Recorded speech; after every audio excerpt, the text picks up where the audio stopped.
பெண்கள் நீங்க பேசுறீங்க அதுக்காக சப்போர்ட் பண்ணி நீங்க தயவு செஞ்சு நினைச்சிடக்கூடாது, சரிங்களா?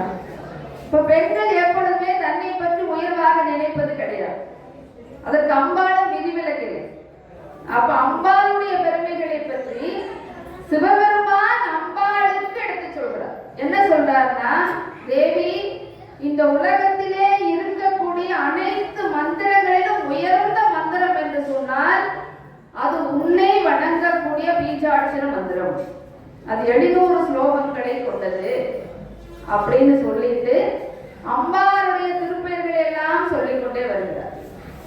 சொல்லிட்டு சொல்றாரு, எவனொருவன் அம்பாளுடைய நாமத்தை, அதாவது உன்னுடைய நாமத்தை சிந்திக்கின்றானோ அவனுக்கு எதிரிகளால் தொல்லை ஏற்படாது. எந்தவித ஆபத்துகளில் இருந்தும் அவன் காப்பாற்றப்படுவான். நவகிரக தோஷங்கள் விலகும். தீயினால் அவனுக்கு பயம் ஏற்படாது. அது மட்டுமல்ல, நீரிலே தோன்றியவர்களாலும் அவனுக்கு அழிவு ஏற்படாது.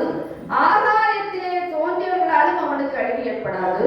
எவனொருவன் தேவியுடைய நாமத்தை தரித்துக் கொண்டிருக்கின்றானோ அவனுக்கு உலகத்திலே சகல சௌபாகியங்களும் வாய்க்கப்பெறும் என்று சொல்றார். இப்ப தேவிக்கு அத்தனை நாமங்கள் இருப்பதாக அவர் சொல்கிறார். 700 ஸ்லோகங்களை கொண்டது சப்தசதி என்று சொல்லக்கூடிய மந்திரம். அதுதான் மார்க்கண்டேய புராணத்தினுடைய மத்தியமமாக முக்கியமாக இருக்கக்கூடிய மந்திரங்கள். இதை அடிப்படையாக கொண்டுதான் பின்னாலே லலிதா சகஸ்ர நாமம் இயற்றப்பட்டது. அதை அடிப்படையாக கொண்டுதான் அபிராமப்பட்டர் அபிராமி அந்தாதியை பாடினார். அபிராமி அந்தானுடைய அடிப்படை எங்க இருக்குதுன்னு பார்த்தோம்னா, மார்க்கண்டேய புராணத்திலே இருந்து பாடப்பட்டது